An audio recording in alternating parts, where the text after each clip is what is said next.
So what we're going to do today is read the fan fiction that I wrote when I was a teenager, maybe 10 years ago or more. Fan fiction for Sonic the Hedgehog. So we're going to read chapter 1 of Final Zone. I have not looked at this in 10 years. I have no memory of what it's about, so we're going in blind here. We'll see how well it's held up. Chapter 1. Sonic, a violently blue hedgehog, clad in flaming red sneakers and an even more fiery attitude. He was always a favorite among his fellow creatures of Green Hill. Wild, free, defiant, though perhaps a bit more of a troublemaker than those around him, more or less the epitome of Green Hill itself. Blessed with supernatural speed, he made a living off of delivering messages and news, and although they didn't know it, stealing rings from his unsuspecting neighbors. Wow, so Sonic is a thief. It was a sunny day when he first brought news to the denizens of Green Hill that the Doctor had just removed the island's former government from power, and from existence. But both he and they had all thought, with a smidge of arrogance, that of course they would never be touched. After all, they were from Green Hill. That Doctor would probably only concern himself with the big cities in Starlight and Springyard. False. When the Doctor's plan for the island and its inhabitants became clear, and the rebellion flared up, Sonic was at the forefront.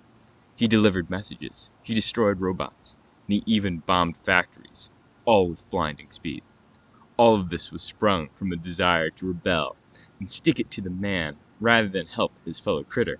But all the same, he soon found himself bonding with other key members and head figures in the rebellion. Eventually, he became known throughout the zones, and especially in that of Green Hill, as a hero of the people. And then, the Great Purging came. People he had known his life were sent to camps or turned into heartless machines. Friends he had made among the rebellion were reduced to ash. He himself only escaped such a fate through his own gift of speed. It was all of this he reflected on as he sped through the grassy mounds and lakes of the Green Hill Zone. He had been on the run ever since the rebel base in the Springyard Zone he was stationed at was bombed out. He had immediately fled to Green Hill, knowing it was far bigger and they would have a hard time finding him there. He destroyed every machine he saw, but he knew it was only a matter of time before Robotnik's forces would track him down through the trail of broken mechanics and execute him.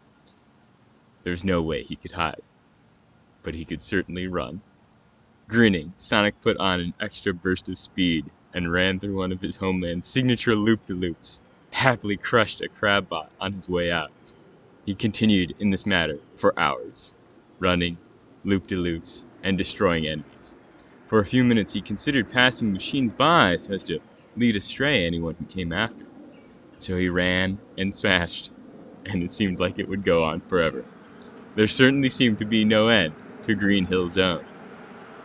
Terror always seemed to evaporate when he got his feet blurry.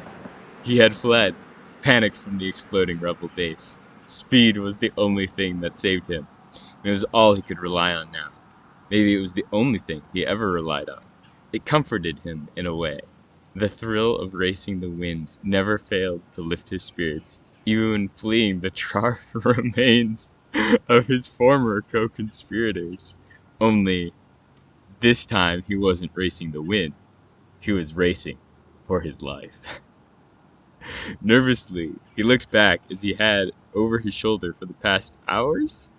With increasing frequency, the more he ran, the more certain he became that he was being pursued. A fear that quickly proved prophetic. When he first looked back, after a stretch of simply running quietly, he stopped dead in his tracks. It was an astounding sight, to say the least. A gigantic horde, a wave, really, of metallic badniks were pouring through the land. It was preposterously massive. He forced himself to keep running, but continued to look back and forth. Whenever he looked over his shoulder, he saw the green of the hills, The brown of the mountains, the sparkling blue of the lakes and waterfalls, and a vast gleaming wave that slowly began to blot out everything else. Instantly, he knew they weren't just looking for him. This was Robotnik's invasion force. Enough was enough.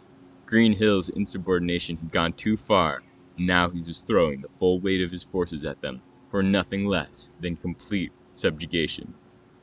It made Sonic scared. Very scared.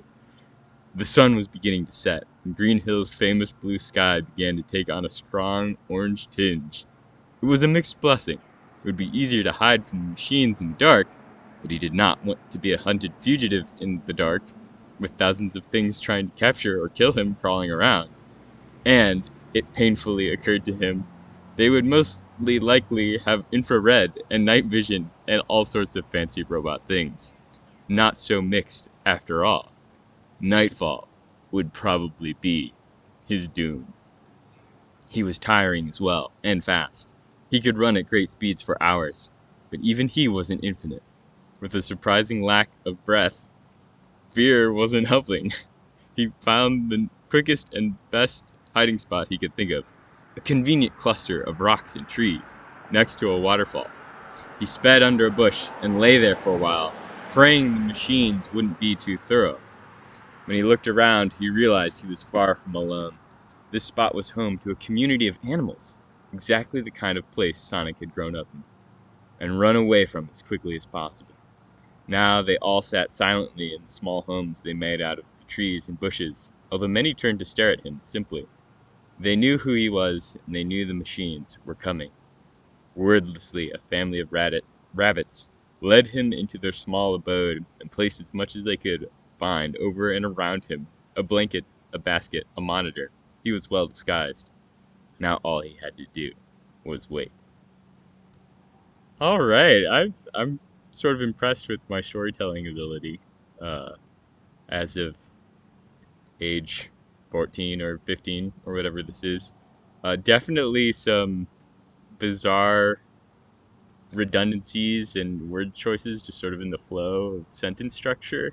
But the characterization of Sonic is kind of interesting. Oh, he wanted to do his own thing. He got out of town, and he joined the resistance, but now he's kind of back where he started, the kind of place that he was always running from. It's like, okay, that's kind of a coherent characterization thought. I wouldn't have guessed that I was capable of developing a character that well, such as it is. And it's interesting that I note that Sonic is also a thief and a messenger. So it's like he's running fast. There's like this kind of Hermes motif going on. I don't know if that was deliberate, but that's kind of what's shining through in the symbolism. So yeah, I'm pretty impressed with myself, as terrible as it is. Very kind of baroque Sonic fan fiction. I only wrote 2 chapters of this, so unfortunately it's not like a sprawling epic. I'm sure I had a sprawling epic in mind when I started, and then I got lazy and put, an hour of work into it, and then said, okay, I'm done. Which is how most things go. All right. Well, if this is any good, you might have to pull out chapter 2. See how that goes. I don't know what's gonna happen, but we'll just have to see.